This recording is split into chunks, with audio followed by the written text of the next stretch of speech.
Hey guys, and welcome to another episode of the Kashif Biv podcast. In today's episode, we're going to be talking about the lack of diversity on Love Island. Since the beginning of Love Island, there's been a lot of conversation about the lack of diversity since its debut in 2015. And for those who don't know, it was originally Celebrity Love Island back in the early 2000s before it was rebooted in 2015. And in my opinion, I have a few theories as to why I think the show doesn't have much diversity.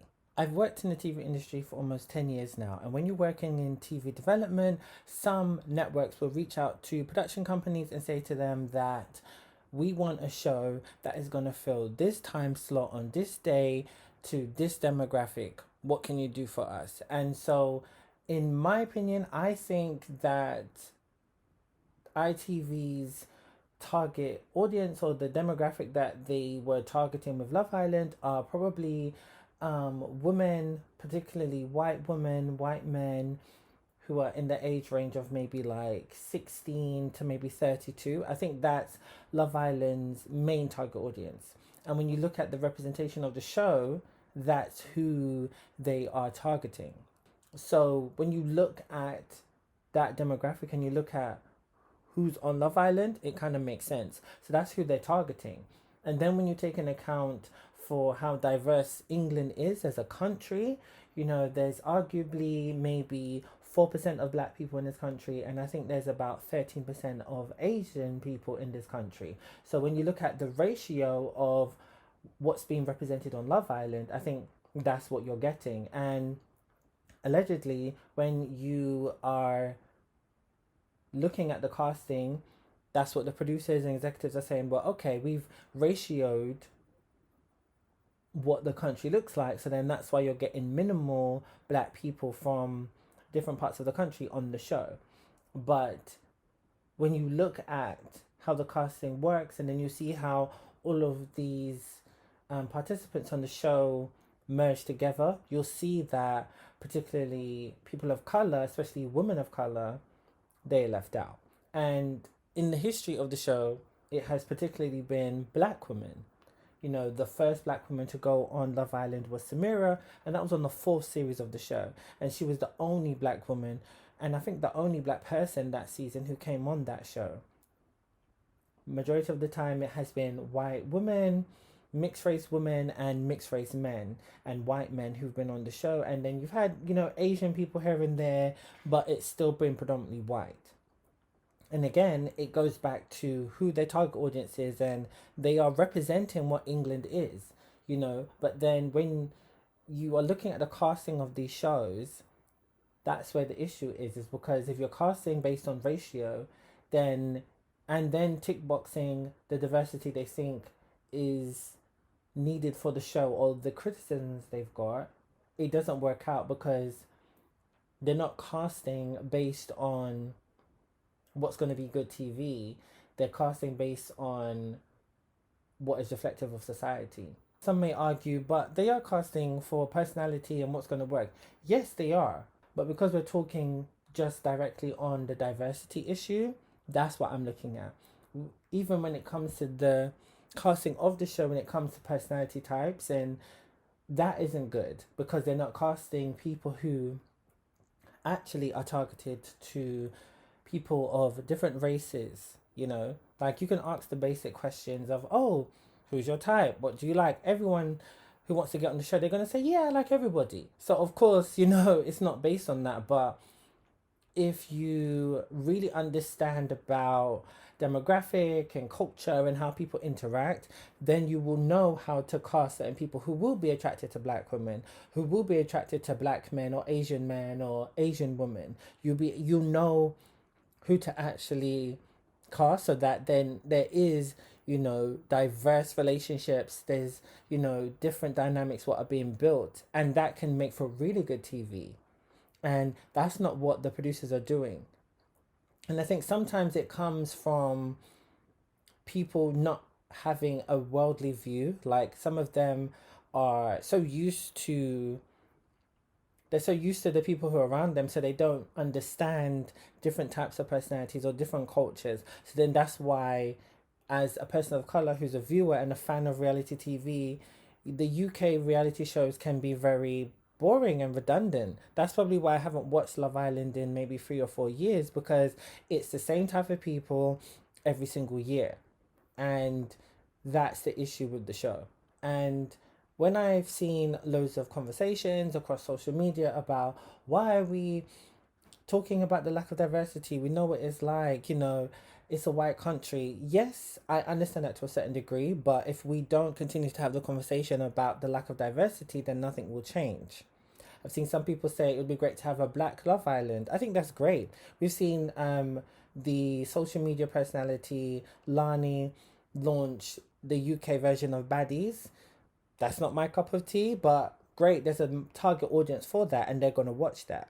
So it would be great if we do have a Black Love Island. I hope. I think I did read that Lani is working on that. I think I saw her maybe leave a comment somewhere. Correct me if I'm wrong, guys. Let me know in the comments. But that would be great if we did do a Black Love Island, because then we'll get to see the representation we want and get the type of reality TV entertainment that we want for the show. I do think this particular season it is quite strange that there's only been Kaz and her ex Tyler who's been on the show, who's a black. I find that very interesting because regardless of what I've said, what I think about the casting and the target audience of the show, throughout the 10 series run, especially since season 4, there's been quite a few black people who've been on the show. And as it's the All Star season, they should have brought back more black people because they've been on the show. So it's about bringing back past contestants to have another shot at love, fame, whatever. So they should have been on the show. So it is very disappointing that they've continued to keep that same strategy going. There's been some Love Islanders saying that they were reached out to allegedly. I don't want to spread misinformation, but this is what I've seen across social media. Some of them were reached out to. They said that the producers were interested, but they haven't heard back from them. And a lot of past Black Love Islanders like Rachel, Theo, and Tyreek have all spoke about the lack of diversity, and it's true. Like there should be more black people. It doesn't really make sense because it's an all-star season. So in a way, that's why people will say, well, it's racism because you featured all these black people in past seasons before. It's the all-star season. Why weren't more brought back?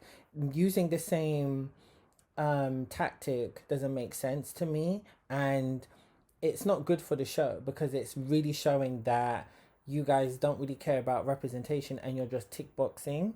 And that's the issue with UK reality TV shows. They don't know how to, as I said, I don't think they know how to cast properly for these shows, and they don't know how to actually curate these shows to create really good reality TV because it ends up falling flat. And it's the same thing. It's just kind of like even with like the reunion specials, like when you compare them to the American reality shows, the reunion specials are really good, because it addresses everything that goes on in the show, but there's also funny bits as well, and you get the drama, and you're left feeling, you know what, I got to think it was entertaining. The UK reality shows don't do that. They end up doing wacky segments and barely address anything that went on in the show, and it's like, that doesn't make sense.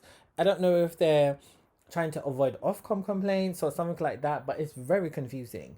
And I really wish that these producers do a better job of casting, but actually casting with intent, casting to create great television, and actually knowing how to target their audiences properly. Because regardless of how many people in the UK racially through different cultural backgrounds, everyone's watching, everyone's talking about it. So for you to accurately represent what this country is, they've got to do better.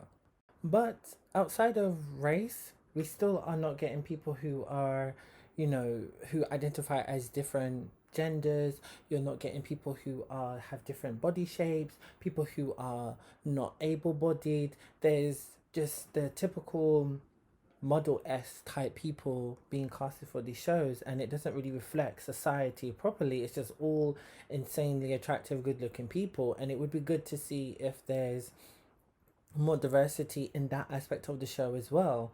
because everyone deserves love. And when it comes to dating and relationships, not always is the person you're dating is going to be insanely attractive, to conventional beauty standards. Like, people find different things beautiful, and not just a typical model S type six pack, or curvaceous woman, or six pack guy with abs and all that stuff. So it would be nice if they actually showed more diversity in that way as well, or even create some spin-off type shows, what highlight different types of people looking for love at Love Island. You know what I'm saying? But on the other hand, would it be as successful? Loads of people are always complaining about that they don't show other people who aren't able-bodied, people who are, got disabilities, or people who are quote unquote fat and stuff like that.